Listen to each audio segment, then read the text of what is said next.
let's get a few concepts by asking the correct questions. So here we go. I love turkey during Thanksgiving. And what do I like? Well, I like to fry my turkey in hot oil. And really, the oil, I think, is around 350 degrees Celsius. It's really hot. Now, I can't fry my turkey in hot water because, well, water is only 100 degrees Celsius. What? Wait a minute. Are you kidding me? Why is that? My turkey in 350 degrees Celsius hot oil? Why can I get my oil so hot but not my water? Question 1. Well, all this talk of cooking and hot oil in turkeys has made me a little hot. So, let's take a look. I'm going to use my evaporative cooler to cool me off. Evaporative cooler? What's this all about? Is that an evaporative cooler right there? That looks like an air conditioner to me.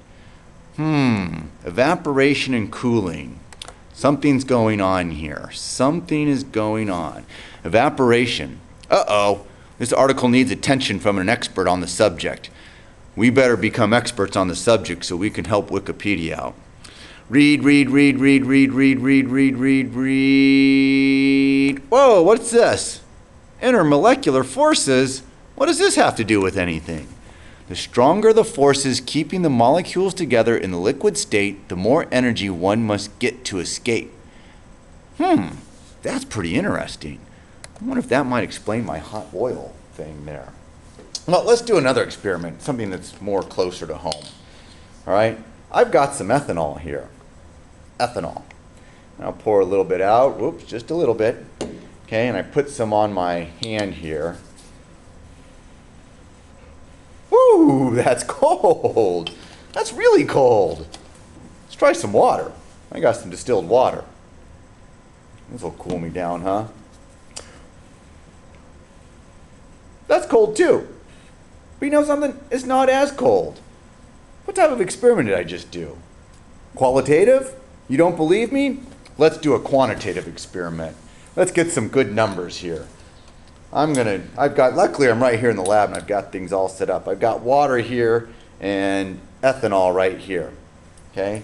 So I have them here. I'm going to pull them out, pull the probes out, and they're evaporating. I'm collecting data, and time's going really fast. All done. And whoa! I was right. Look. The ethanol is colder. That's the blue line. The red line is the water. And I think the ethanol is down around 13 degrees and the water is up around 19. Neato. All right. Why is that? Why was the ethanol so much colder? Or the water so much warmer? Well, that's what I want you to think about tonight. Okay? And it probably has something to do with intermolecular forces and energy and temperature. So try and put those things together and make sure you ask questions. Questions in the comments section. You don't have to know the answers yet. Ask questions. Questions in the comments section. And remember, bold-faced words.